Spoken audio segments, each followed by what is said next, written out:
அஸ்ஸலாமு அலைக்கும் வரஹ்மத்துல்லாஹி வபரகாத்துஹு. நஹ்மதுஹு வ நுஸல்லி அலா ரசூலிஹில் கரீம். கண்ணியத்திற்கும் பெருமதிப்பிற்கும் உரிய பெரியோர்களே, சகோதரர்களே, அல்லாஹுடைய கிருபையால் இன்றைய நாள் ஜும்மா தொழுகையை நாம் நிறைவேற்றியிருக்கின்றோம். எல்லாம் வல்ல அல்லாஹ் தஆலா ஜும்மாவுடைய பலாபலன்களை முழுமையாக அடைந்து கொள்வதற்கு நம் அனைவருக்கும் தௌஃபீக் செய்வானாக. மெஹராஜுடைய இரவை பற்றி நாம் எல்லோரும் கேள்விப்பட்டிருப்போம். நபி ஸல்லல்லாஹு அலைஹி வஸல்லம் அவர்களுக்கு மெஹராஜ் விண்வெளி பயணம் நடந்தது உண்மை. ஹதீஸுகளில் முழுமையாக சஹீஹான ஹதீஸுகளில் தெளிவான முறையில் பதிவு செய்யப்பட்டுள்ளது. அதை உண்மை முஸ்லீம்கள் ஏற்றே ஆக வேண்டும். அதில் மாற்று கருத்துக்கு இடமில்லை. அல்லாஹ் தஆலா குர்ஆன் ஷரீஃபில் நபி அவர்கள் மக்காவில் இருக்கக்கூடிய கஅபாவிலிருந்து பைத்துல் முகத்தஸிற்கு சென்ற நிகழ்வை பற்றி சுருக்கமாக அல்லாஹ் குறிப்பிடுகின்றான். அதற்கடுத்து நடந்த நிகழ்வுகளை நபி ஸல்லல்லாஹு அலைஹி வஸல்லம் அவர்கள் பைத்துல் முகத்தஸிலிருந்து 7 வானங்களை நபி அவர்கள் கடந்து 7 வானங்களிலும் நபிமார்களை சந்தித்து நபிமார்களோடு அளவலாவி விட்டு அதற்கடுத்து நபி அவர்கள் அல்லாஹுவை சந்தித்து சொர்க்கத்தை பார்த்து நரகத்தை பார்த்து அல்லாஹ்விடம் ஆவலோடு பேசிவிட்டு செல்லுகின்ற வழியில் சில காட்சிகளை எல்லாம், சில வேதனை காட்சிகளை எல்லாம் நபி அவர்கள் கண்டுவிட்டு அதை எடுத்துரைத்தார்கள் என்றெல்லாம் நாம் ஹதீஸுகளில் கேள்விப்பட்டிருப்போம், நிறைய பார்த்திருப்போம், நிறைய பேர் சொல்ல நாம் கேள்விப்பட்டிருப்போம். இப்போ இதில் சில பாடங்களை மட்டும் நாம் தெரிந்து கொள்வோம். முதலாவதாக என்னன்னு கேட்டால், அல்லாஹ் குர்ஆனில் அந்த இஸ்ராவுடைய நிகழ்வை பற்றி சொல்கிறான். இஸ்ரா அப்படின்னு சொல்லி சொன்னால் கஅபாவில் இருந்து பைத்துல் முகத்தஸுக்கு போன அந்த நிகழ்வுக்கு பேர் இஸ்ரா. நபி அவர்கள் போனாங்கல்ல, நபி அவர்களை ஜிப்ரீல் அலைஹிஸ்ஸலாம் அழைச்சிட்டு போனாங்கல்ல, அந்த நிகழ்வுக்கு பேர் இஸ்ரா. அந்த நிகழ்வை பற்றி அல்லாஹ் சொல்லும்போது, சுப்ஹானல்லதி அஸ்ரா பி அப்திஹி லைலம் மினல் மஸ்ஜிதில் ஹராமி இலல் மஸ்ஜிதில் அக்ஸா. மஸ்ஜிதுல் ஹராமிலிருந்து, மஸ்ஜிதுல் ஹராம்டா காபத்துல்லா, காபாவிலிருந்து பைத்துல் முகத்தஸிற்கு தன்னுடைய அடியாரை ஒரே இரவில் அழைத்து சென்ற அல்லாஹ் தூயவன். இங்கே அல்லாஹ் சுப்ஹான்கிற வார்த்தையை போடுறோம். சுப்ஹான்டா தூயவன் அப்படின்னு அர்த்தம். சுப்ஹான் அல்லான்னு சொல்றோம்ல, சுப்ஹான் அல்லாண்டா என்ன அர்த்தம்? அல்லாஹ் தூயவன் அப்படின்னு சொல்லி அர்த்தம். அதாவது ஒரு ஆச்சரியமான விஷயத்தை நம்ம கேட்டால் சுப்ஹான் அல்லாஹ் அப்படின்னு சொல்கிறோமா இல்லையா? இப்போ அது மாதிரி அல்லாஹ் ஒரு ஆச்சரியமான ஒரு வார்த்தையை என்னதை நம்ம பயன்படுத்துமோ அந்த வார்த்தையை போட்டு இந்த நிகழ்வை ஆரம்பிக்கிறான். ஆனால் அல்லாஹ்வுக்கு இது ஆச்சரியம் கிடையாது, அல்லாஹ்வுக்கு எதுவுமே ஆச்சரியம் கிடையாது. ஏன்னா அல்ல நிகழ்த்தி வைக்கிறவனே அல்லாஹ் தானே. கேட்கக்கூடிய நம்மளுக்கு ஆச்சரியம் இல்லை. அதனால சுப்ஹான் அல்லதி, அவன் தூயவன், அந்த அல்லாஹ் தூயவன் அப்படின்ட்டு தன்னை தூய்மைப்படுத்தி ஆரம்பிக்கிறான். அப்போ இதில் ஒரு விஷயத்தை நல்லா தெரிஞ்சுக்கணும். அந்த சுப்ஹான் அல்லாஹ் அப்படிங்கிற அந்த வார்த்தை இருக்கா இல்லையா, அது எவ்வளவு பவர்ஃபுல்லான வார்த்தை தெரியுமா? நபி ஸல்லல்லாஹு அலைஹி வஸல்லம் ஒரு ஹதீஸ் சொல்லுவாங்க, மன் கால சுப்ஹான் அல்லாஹில் அலீம் வ பிஹம்திஹி, யார் சுப்ஹான் அல்லாஹில் அலீம் வ பிஹம்திஹி என்று சொல்லுவாரோ, ஒரு தடவை சொன்னாவே அவருடைய தரஜா என்ன தெரியுமா? உரிசத் லஹு நஹ்லத்துன் ஃபில் ஜன்னா. திருமதியில் இந்த ஹதீஸ் பதிவு செய்யப்பட்டிருக்கு. அவருக்காக வேண்டி சொர்க்கத்திலே ஒரு பேரித்தம் மரம் நடப்படுகிறது அப்படின்னு நபி ஸல்லல்லாஹு சொல்லுவாங்க. பேரித்தம் மரம் நடப்படுகிறது அப்படின்னு சொல்லி. அப்போ என்ன சொல்றது? சுப்ஹான் அல்லாஹில் அலீம் பிஹம்திஹி அப்படிங்கிற அந்த ஒரு வாசகம், அதாவது அல்லாஹ் மகத்துவமிக்க, அல்லாஹ் தூய்மையானவன், அவனுடைய புகழை நான் துதிக்கிறேன் அப்படின்னு சொல்லக்கூடிய அந்த வாசகம் இருக்கல, அதுக்கு அவ்வளவு பவரானது.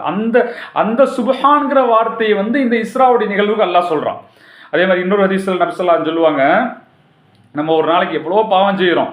அதாவது பெரும்பாலும் மூமின்கள் பெரும்பாவம் செய்யாட்டியும் கூட சின்ன சின்ன குற்றங்கள், எவ்வளோ குற்றங்கள் செஞ்சிடறோம். சாதாரணமாக பொய் சொல்லிடுறோம், சாதாரணமாக என்ன செஞ்சிடறோம், தொழுகையை இமாம் ஜமாத்தை தவற விட்டுடுறோம், சாதாரணமாக என்ன செய்கிறோம், இது யாரையாவது துன்புறுத்திடுறோம். சின்ன சின்ன அதாவது நிறைய தவறுகளை இலகுவாக செஞ்சு முடிச்சிடறோம். அப்போ இந்த தவறுகளுக்கெல்லாம் ஒரு பரிகாரம் வேணுமா இல்லையா? இந்த உலகத்திலேயே அந்த தவறுகளுக்கெல்லாம் பரிகாரம் பெற்றுட்டோம்னா அது எவ்வளவு பெரிய நம்மளுக்கு நன்மை அமைஞ்சிடும். அது ரசூல் ஸல்லல்லாஹு அலைஹி வஸல்லம் சொல்லுவாங்க, மன் கால சுப்ஹானல்லாஹி வ பிஹம்திஹி, சுப்ஹானல்லாஹி வ பிஹம்திஹி என்று ஒரே நாளில் 100 தடவை யார் சொன்னாரோ, மன் கால சுப்ஹானல்லாஹி வ பிஹம்திஹி ஃபீ யௌமின் 100 மர்ரா, 100 முறை யார் ஒரு நாளில் சொன்னாரோ, ஹுத்தத் ஹத்தாயாஹு, அவனுடைய பாவங்களை, அவனுடைய தவறுகளை அழிக்கப்பட்டுவிடும். அது எவ்வளவு தவறுன்னு சொல்லி சொன்னா, ஒயின்கானத்து மித்ல ஜபதில் பஹ்ரி, கடல் நுரையை போன்ற அந்த தவறுகள் இருந்தாலும் சரி, அவனுடைய எல்லா பாவங்களும் என்னது, ஒரே ஒரு சின்ன வாசகம் 100 தடவை சொல்றோம். எவ்வளவு நேரம் ஆகும் அதிகபட்சமா? அதாவது சுப்ஹானல்லாஹி வ பிஹம்திஹி அப்படின்னு சொல்றதுக்கு ஒரு நிமிஷத்துல குறைஞ்சபட்சம் ஒரு 20 தடவை, எவ்வளோ மெதுவாக நிறுத்தி சொன்னாலும் ஒரு நிமிஷத்தில் 20 தடவை, 5 நிமிஷத்தில் 100 தடவை முடிச்சிடலாம்.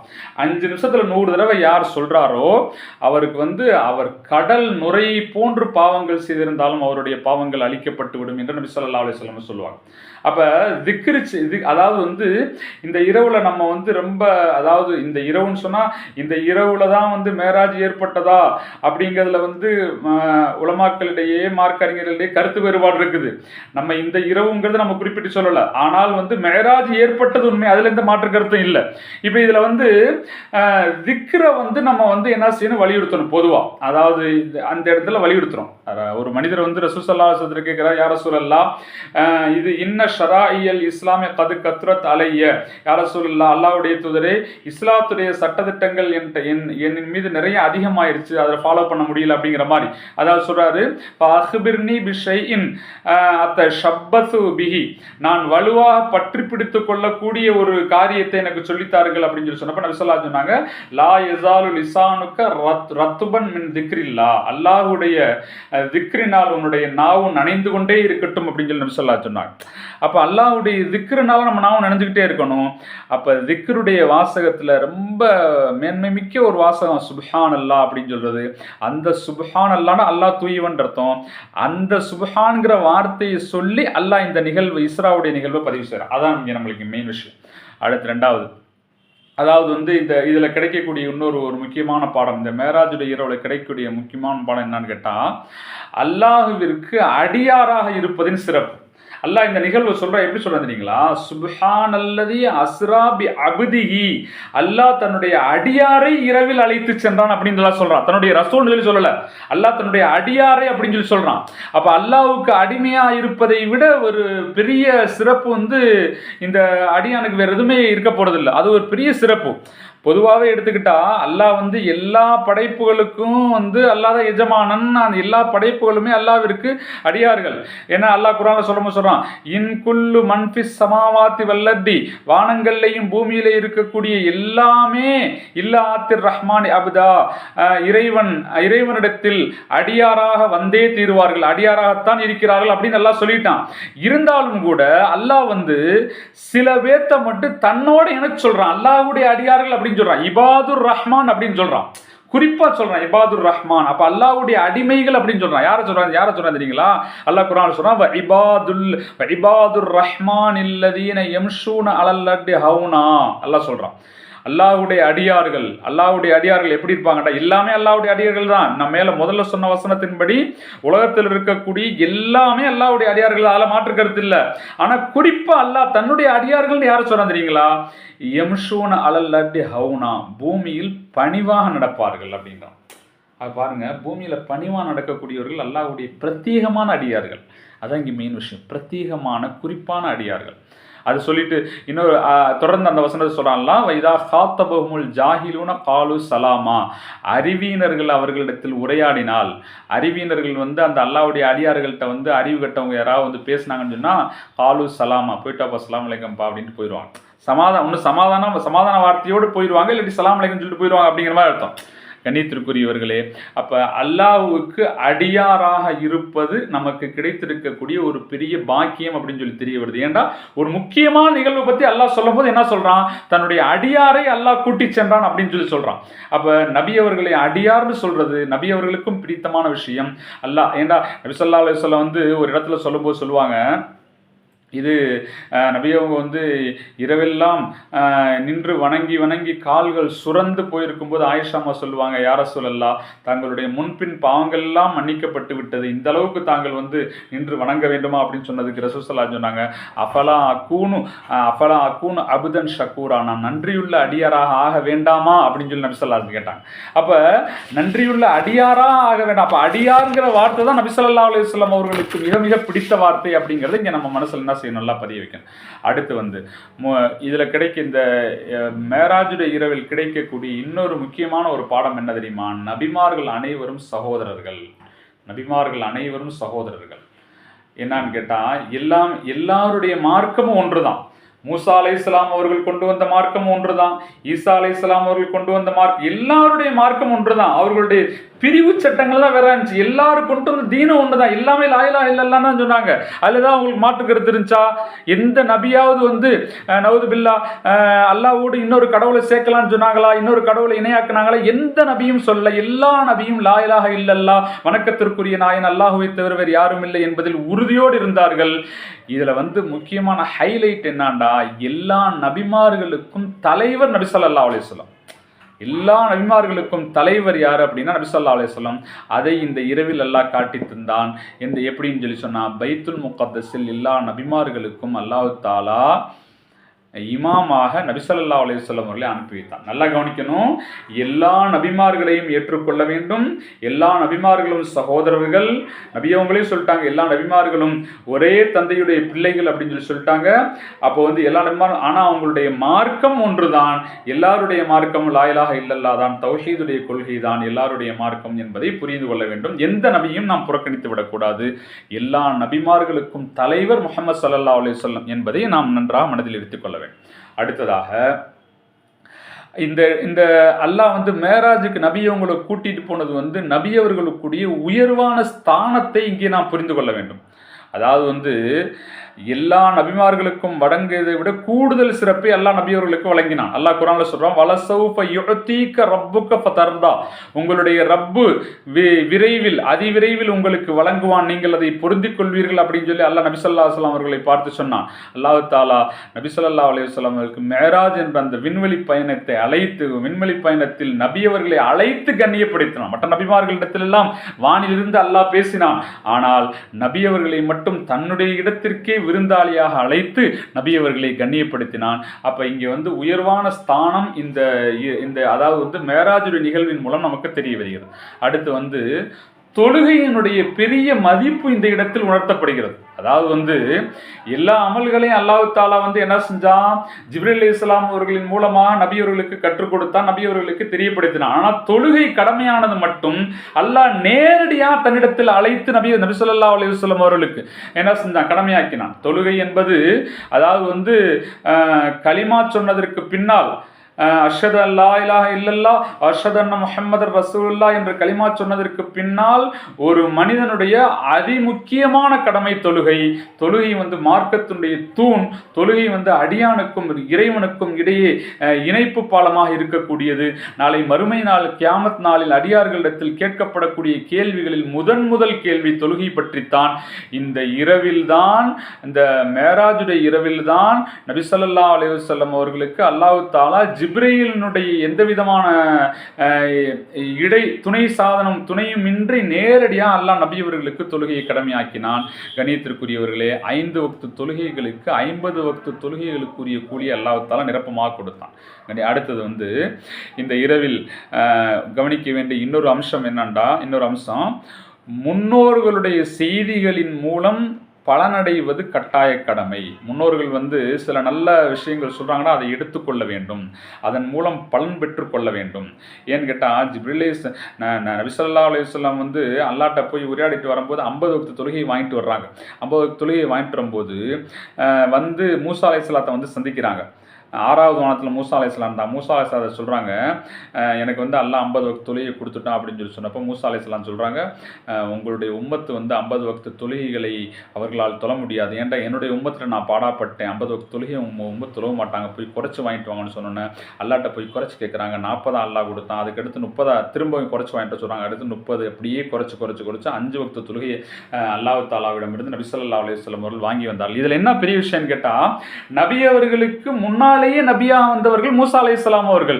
மூசா அலைஹிஸ்ஸலாம் அவர்கள் தன்னுடைய கௌமுகளிடம் தன்னுடைய கூட்டத்தினரிடம் பட்ட கஷ்டங்களை எடுத்துரைத்து அந்த விஷயங்களை எடுத்து சொன்ன பின்னாடி நபி ஸல்லல்லாஹு அலைஹி வஸல்லம் என்ன செய்கிறாங்க, அதை எடுத்துக்கிட்டாங்க. அதாவது எல்லா நபிமார்களுக்கும் இமாம் நபியாக இருந்தாலும் கூட, எல்லா நபிமார்களுக்கும் தலைவர் நபியாக இருந்தாலும் கூட, நபி ஸல்லல்லாஹு அலைஹி வஸல்லம் அவர்களாக இருந்தாலும் கூட, ஆனால் நமக்கு முன்னாடி இருந்த நபி வந்து அவங்களுடைய உம்மத்திட்ட பட்ட கஷ்டத்தை வந்து ஒரு சொல்கிறாங்கன்னா அதை வந்து பாடமாக எடுத்துக்கொள்ள வேண்டும் என்பதில் நபி ஸல்லல்லாஹு அலைஹி வஸல்லம் முனைப்பு காட்டினார்கள். அதில் இது வந்து முக்கியமான ஒரு பாடம். அடுத்து வந்து ஹஸரத் அபூபக்கர் சித்திக் ரலியல்லாஹு அன்ஹு அவர்கள் வந்து எந்த அளவுக்கு நபி அவர்களை நம்பினார்கள் என்பது இதன் மூலம் தெரிய வந்தது. அதாவது வந்து இந்த நிகழ்வு வந்து அதாவது மேராஜுக்கு போயிட்டு வந்து இந்த நிகழ்வு வந்து நபி ஸல்லல்லாஹு அலைஹி வஸல்லம் மற்றவங்களுக்கெல்லாம் சொல்லிட்டாங்க. ஆனால் அபூபக்கர்ட்ட மட்டும் சொல்லலை, சொல்கிறதுக்கு சந்தர்ப்பம் கிடைக்கல. ஆனால் இந்த முனாஃபிக்குகள் வந்து கள்ள விசுவாசிகள் என்ன செய்கிறாங்க, நேராக வந்து அபூபக்கர் சித்திக்கிட்ட போய் சொல்கிறாங்க, என்ன உங்களுடைய நண்பர் வந்து எங்கேயோ இரவில் வந்து 7 வானத்துக்கும் போயிட்டு வந்தாராம், 7 வானத்தில் போய் அல்லாஹ் சந்திச்சுட்டு வந்தாராம், இதெல்லாம் ஏதாவது நம்புற மாதிரி இருக்கா அப்படின்னு சொல்லி சொன்னப்போ ஹஜ்ரத் ஜிப்ரீல் ஹஜ்ரத் அபூபக்கர் சித்திக் ரலியல்லாஹு அன்ஹு சொன்ன வாசகம் ல இன் கான கது கால ஃபகது சதகன்னாங்க. அவர் சொல்லியிருந்தால் அவர் உண்மைதான் சொல்லியிருப்பார் அப்படின்னா. அப்போ நபி ஸல்லல்லாஹு அலைஹி வஸல்லம் அவர்களை எந்த அளவு விசுவாசத்தோடு நபி அவர்களை நம்பியிருந்தார்கள் ஹஜ்ரத் அபூபக்கர் சித்திக் ரலியல்லாஹு அன்ஹு என்பது இதன் மூலம் தெரிய வருகிறது. அதாவது வந்து கடினமான சந்தர்ப்பங்களில் தான் உண்மையான மனிதர்களுடைய உண்மையான உள்ள கிடைக்கைகள் தெரிய வரும் என்பது.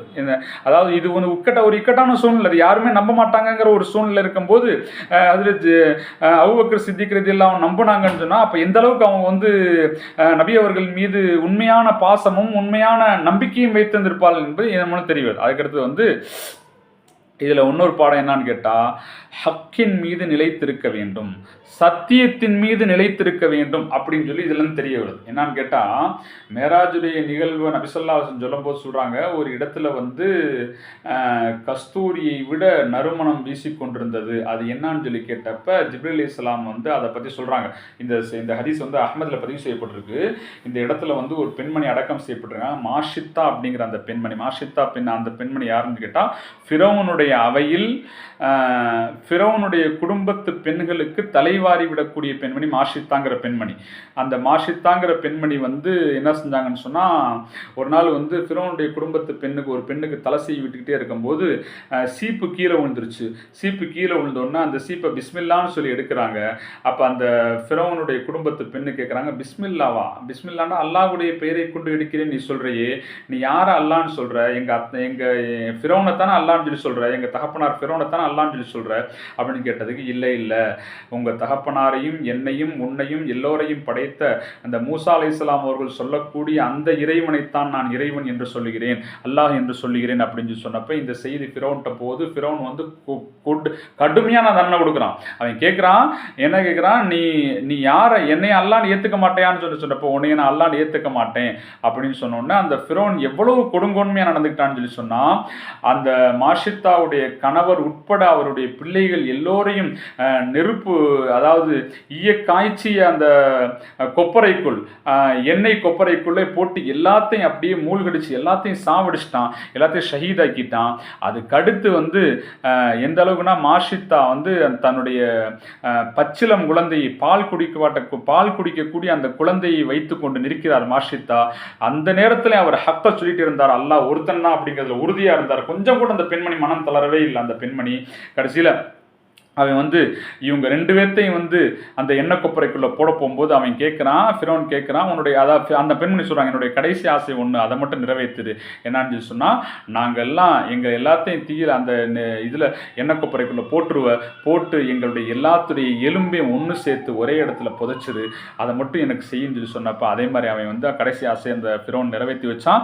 கணித்திற்குரியவர்களே, அந்த மாஷித்தா என்ற அந்த பெண்மணியுடைய மன உறுதி, ஈமானுடைய உறுதி, அந்த பெண்மணி புதைக்கப்பட்ட அந்த பெண்மணியுடைய குடும்பத்தார்கள் அடக்கம் செய்யப்பட்ட தஃபன் செய்யப்பட்ட இடத்தில் கஸ்தூரியை விட ஒரு நறுமணம் வந்து கொண்டிருந்தது என்று நபி ஸல்லல்லாஹு அலைஹி வஸல்லம் மேராஜ் பயணத்தை பற்றி விளக்கும் போது மேராஜில் இதை நபி ஸல்லல்லாஹு அலைஹி வஸல்லம் சொல்கிறார்கள். கண்ணியத்திற்குரிய இது மாதிரி வந்து மேராஜுடைய இரவில் கிடைக்கக்கூடிய நிறைய பாடங்கள் இருக்கிறது. இந்த பாடங்களை நம்முடைய வாழ்க்கையில் எடுத்து நடந்து அல்லாஹ்வுடைய அருளை பெற்றுக்கொள்வதற்கு அல்லாஹ் தௌஃபீக் செய்வானா. வாஹிரு தஅவானா அல்ஹம்துலில்லாஹி ரப்பில் ஆலமீன். அஸ்ஸலாமு அலைக்கும் வரஹ்மத்துல்லாஹி வபரகாத்துஹு.